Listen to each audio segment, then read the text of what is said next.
Right guys, today we're going to be doing some stuff on the 350. Some stuff? Really fucking describe that well, didn't I? Let's try that again. Right, today we're going to be trying to sort out a problem on the 350 with fuel starvation, or fuel surge, some people call it. And we're going to be making a surge tank to try and solve that problem. But I've got a prop. I've put a lot of effort into this. I'm going to try and explain the problem for people who might not know what that means, and also explain the exact solution that I'm kind of going for, that I'm going to try and make. So, the reason for this prop is this is going to be our petrol tank, okay? I'm going to sit on the floor so I can actually use two hands and explain this to you properly. This is our fuel tank. The liquid obviously represents the fuel, and we're running kind of low on fuel, okay? This is when the problem happens, is when you're fairly low on fuel. For me, it's like about a third of a tank, something like that, it starts happening. So we've got like a quarter of a tank or whatever in here. This black line here and this black dot represent the fuel pickup. So this is where the fuel pump is, where it actually sucks fuel up from. So basically the important thing is that this is always covered in fuel. So you can see if we're on low fuel, we're going down a straight, everything's fine, we're happy, it's covered in fuel. If we turn to the right though, all the fuel is going to slosh to the left because of the G-forces or inertia or whatever you want to call it. And you can see now we get into a situation where this is actually just sucking up thin air. If I'm just tilting the bottle to kind of simulate the G-forces, obviously it's the same effect. In real life the fuel tank is not tilting obviously, but you get the idea. So it tends to only happen on long corners because in the situation where this does just suck up air, there's already going to be a fair bit of fuel in the fuel lines and the fuel rails and everything just sat waiting at the injectors. So it can survive for, you know, a couple of seconds like this, but I mean, it's still not good. You still don't want to be sucking air up. But if you go on a long corner, it's just staying sat like that, and eventually that whatever sort of is left in the lines is going to just run out, and then now it literally can't use any fuel whatsoever, so that's when the throttle just completely cuts out, and that's kind of the worst case scenario. So, to fix this, you can either put more fuel in, which is what I did. So obviously if you start with a higher level, when it tilts, obviously it's not tilting, but you get the idea, then it's still going to be above this pickup point, even though it has all sloshed to the left. But obviously that's only a pretty short-term solution. I can't just keep making sure I've got more than half a tank all the time. So the more long-term solution is to use a fuel surge tank, which is what we're going to make. So the way a fuel surge tank works is you still have your normal fuel tank that holds 60 litres or whatever, but then you have a secondary small tank like this that will be like, I don't know, 2 or 3 litres maximum normally.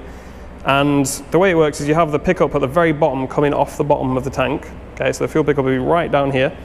And because of the way, like the shape and the small size, even if we tilt it like way more than we were doing before, so you know, this is simulating way more sort of G-forces than we were getting before, and for as long as we want, the pickup is still going to have fuel at it.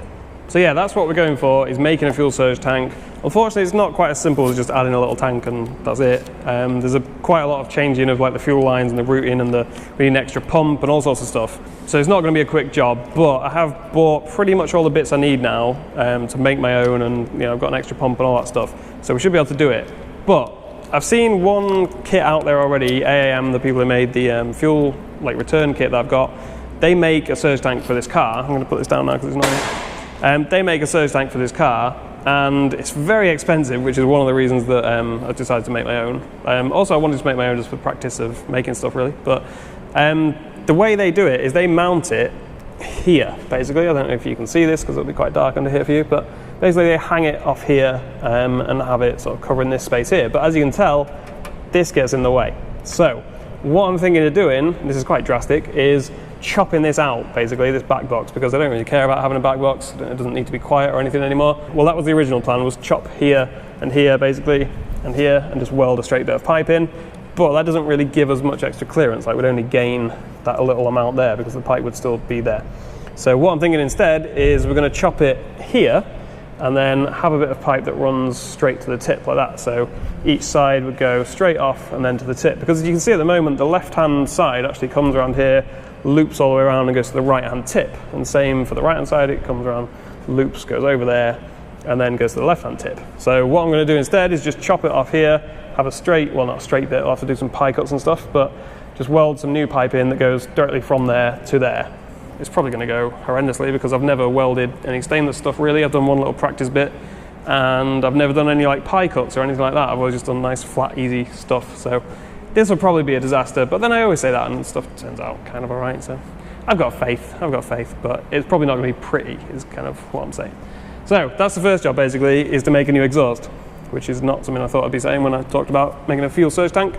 And we could mount it inside the car, by the way. Obviously that is the other option, but that would be slightly harder to get all the lines to where they need to go. We'd have to drill and put grommets in and stuff. And also, I don't really like the idea of having fuel and all the fuel lines and stuff in the cabin with me, so we'd probably have to make like some kind of firewall which, and again, it just ends up being way more complicated and a lot more hassle. So I think just hanging it here like AM do, there's a reason they put theirs there, and then just running the lines over there and to the fuel tank and everything should be a lot easier. I will flash up a picture now of the little diagram that I made to sort of plan out what fittings I need and everything, so that you get a better idea of exactly how everything fits together, I guess. And I'll talk you through it as we're making it and sort of like explain exactly what all the lines are for, because it's not as simple as just a tank that the normal tank feeds. You have all these overflows and the return goes back to that and all this stuff. So yeah, I've bought all the fittings that I need, which turned out to be a lot. That is a fire suppression system, that's nothing to do with this. Let's have a look at this one. So the main thing we need is an extra pump. So we've got this DW350IL inline pump. Shitloads of AN fittings and stuff, and some wiring as well that we need for the pump. A fuel filter that's going to go after that pump. Some relays to run the fuel pump. More AN fittings, more weld-on things to weld onto the actual surge tank. Loads of stuff. You would not believe how much these fittings cost as well. Jesus Christ. It was like 200 quid for all these fittings, okay? That's not including any of the wires or anything, that was from somewhere else. So that's no hose, that's excluding the pump, that's excluding the wiring, just for these AN fittings, 200 quid. Mental.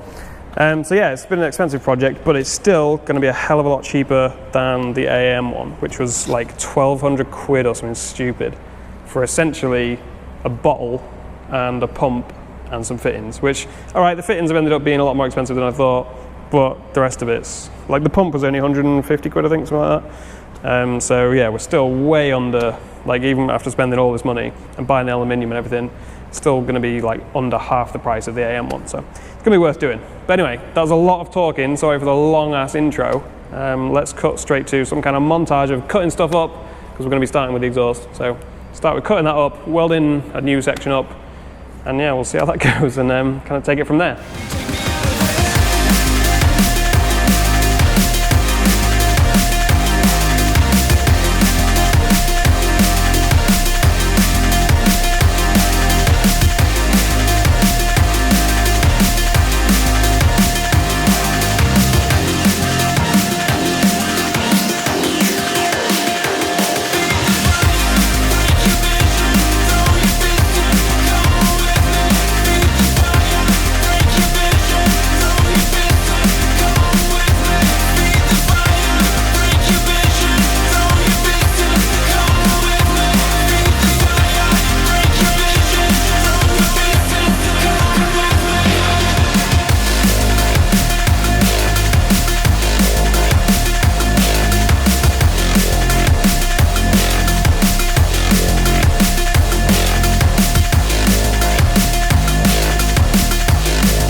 Alright, so you'll notice I only filmed one side. I did get the other side done, but I was in a massive rush to get it all done before a drift day that I was doing at Teesside, which you'll have seen the video of already.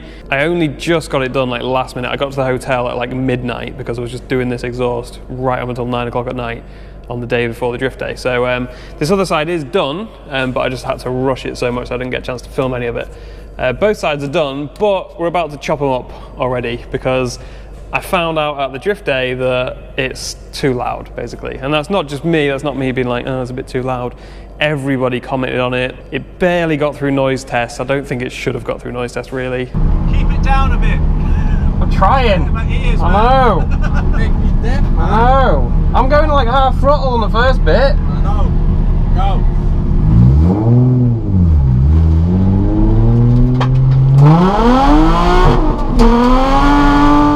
So what we're going to do is make our own silencer because I can't find any off-the-shelf ones that are going to fit where I need them to fit and be the right size and everything, right diameter and all that. So we're going to chop this off here basically, which is a shame to be chopping it already, less than a week after I've made it.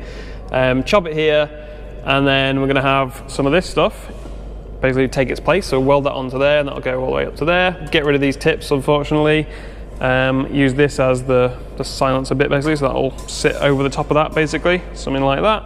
And then we'll stuff a load of this like silencer material around the edge, if that makes sense. So that is the plan. We're going to just sort of bodge together our own silencer and hope that it makes a bit of a difference. I'm not under any illusion that it's going to make a massive difference, like having a silencer. It's literally going to be less than 20 centimeters long on each side, and I'll have to remake the hangers as well. But yeah, it's not going to make a massive difference, but at the moment any difference, anything, just even if it gets us 1 decibel lower, at least then we don't have to worry about noise test quite so much. All right, so the first thing we need is some circular metal that's going to basically be the join between the smaller tube and the bigger tube. So it's going to be the wall. So the smaller tube will sort of sit in the middle like that. So we need to cut a hole in the middle, which is what this is for. And then the bigger tube is going to sit around the outside. And then this space in between is where all the exhaust packing material is going to go. But obviously we need something to close the gap between the two at each end. So this is going to be like the wall, basically, that joins the smaller tube to the big tube. And there's probably a million better ways of doing it than how I'm doing it, which is to just cut it out with a angle grinder and then trim it so that it actually is a circle with the flap disc.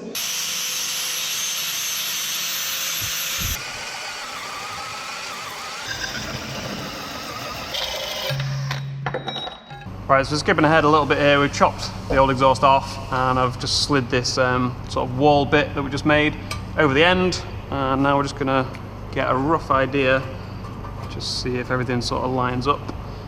Yeah, it seems about right. Like, I'm not fussed about getting this perfect because it's probably gonna change again at some point anyway. And yeah, it just takes fucking hours when you try and get everything absolutely perfectly lined up. All right, so what we're gonna do is weld this onto here, then weld that onto there, and then weld the big tube over the top, stuff it full of silencer material, and then weld the end on. Oh, we need to weld a solid bit as well, another bit of this onto the end of here. So lots of welding to do, lots of cutting to do. Let's get cracking. Right, so one problem we've got with welding these two together is that this is obviously full of holes, and when you try and weld near an edge that's also got a big gap in it, it just blows away and just disintegrates, basically. It just melts right in front of your eyes. So I'm basically just going to do a load of small tack welds just on the bits where there aren't holes, rather than trying to actually do a solid weld all the way around. You'd be amazed how strong the tiniest weld is as well. Like, even if you just do like 2 tack welds, it would probably never come off. But we'll do probably like 10 or 15 or something all the way around.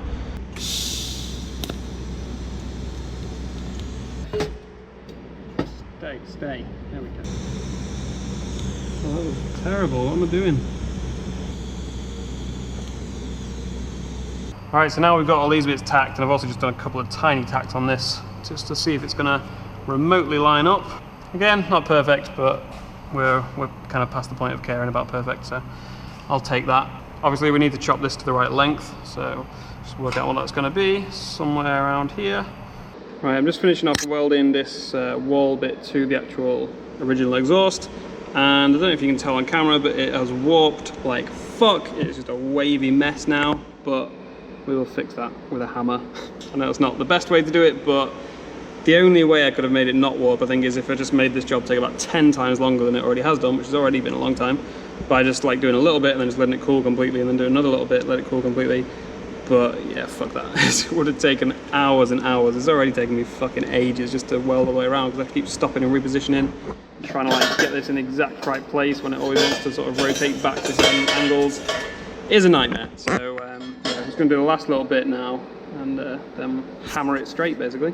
All right, so what I've done is taped this end all in place so that it's all nice and flush, and then we're going to try and hammer this towards this end so that it gets rid of these massive gaps that we've got, because they are pretty huge.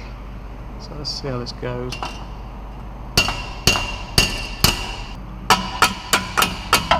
So yeah, there we go, pretty flush now. This side's all still flush because it's still taped in place. So there we go, that'll be weldable now. There's a little bit at the top I haven't managed to get perfect, but and we've still got tiny gaps, but it's a hell of a lot better than it was before, so we'll take it.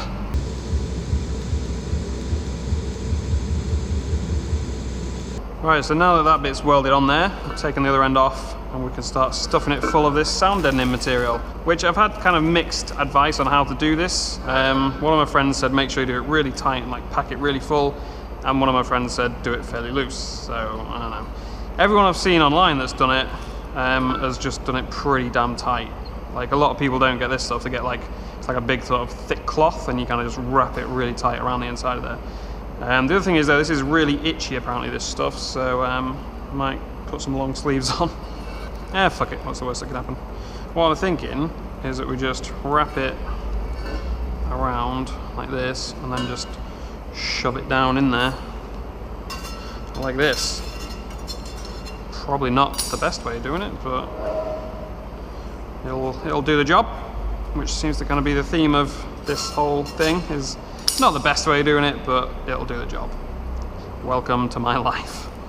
Now the logic for not doing it like super tight and just packing it completely full is that if you do that, then it's essentially just like a solid. You know what I mean? Like if you ram it so tight that it's all just really well packed in there and the air and the sound can't really sort of get through it, then it's basically just a straight pipe again because you've just made the whole outside edge of this solid.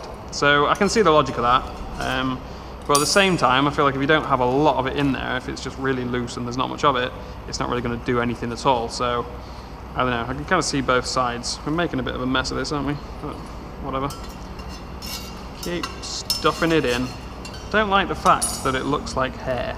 Like, I feel like this is somebody's wig. I'm just shoving in my exhaust. Right, I think that'll do. So, I don't know if you can see that, but it's not super tightly packed in there. But at the same time, there isn't any massive gaps or anything, so yeah, that should do the trick. So now all we've got to do, put that on there, weld it up. That still all lines up pretty well. No big gaps.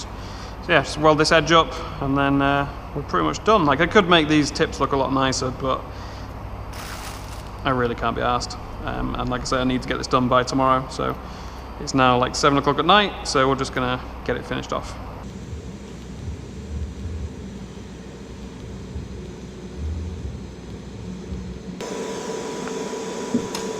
Here we go. All done. To be fair, this bit has not turned out too bad. I don't know how much you're going to be able to see on that camera, but alright, to be fair, there's no like massive bits that stick out as being different to the rest. There's no big holes or anything, so yeah, I'll take that. Right, so we're pretty much done. The last thing I need to do is sort out the exhaust hangers so that it stops it wobbling around and also raises it up a bit because they are a little bit low at the moment. It looks pretty shit, let's be honest.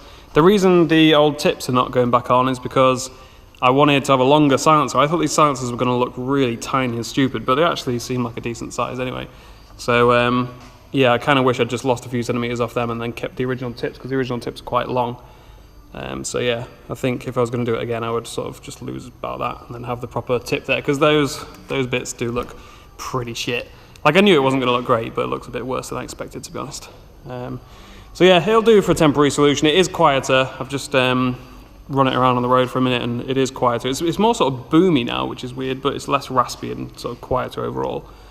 So yeah, it'll do for now. I'll get these exhaust hangers made up. And then we're pretty much done. But at least we have achieved the goal of freeing up all this space around here. That was the reason we did all this, so yeah, we've done that. Alright, actually I think this will do for part 1, we'll call it, of this video. Originally I was going to do it all in one video, but with all the explanation and like trying to explain what problem we're solving and what we're going to do, and then making the exhaust, and then making the silencers and that, it's probably been quite a long video already. And I don't want to do just like a half-hour video of just me talking, basically. That could get a bit tedious. So I'll spare you guys, you can have a break, and we'll do part 2, which will be the actual search tank sometime soon. I don't know when exactly. Like, originally I was planning to do it. We've got one more event of Drift Cup, one more round of Drift Cup tomorrow, basically. And then there's like a month and a little bit, like 6 weeks, something like that, break until the next round. So I was planning to do it then. But if I get lazy, or if it doesn't go to plan, if it turns out it's going to take a lot longer, or it's not going to work or whatever, we won't do it then, we'll do it when we actually do the turbos, which, to be fair, that's not that far away now. Like, I keep thinking the turbos are way off, but like I say, that next round of Drift Cup in like 6 weeks' time is the last one. So once that's done, we're going to just crack on with the turbos straight away. So I'm not exactly, I don't know, I had a lot more optimism for the turbos before I did all this exhaust welding, because like, you can see how bad some of this went, and like how many fucking pie cuts I had to use for bits. Like, I'm not good at like measuring and cutting stuff to the exact right spec, I guess. Like the actual welding I'm not too bad at, like, but then even then, some of this didn't go as well as I thought it was going to. So it doesn't exactly fill me with confidence for making a turbo manifold and all the other stuff that we're going to have to do for that. But I don't know, it's been good practice. Like, I've definitely learned stuff from doing these. So, but yeah, like I say, that'll be it for this video. So I'll see you in the next one, which will be the Drift Cup video probably. I don't know what order anything's going out in. Why am I making out like I've got some kind of plan that I'm organised? I don't have a clue. Whichever one I get around to editing first, basically. So whatever it is, I'll see you there.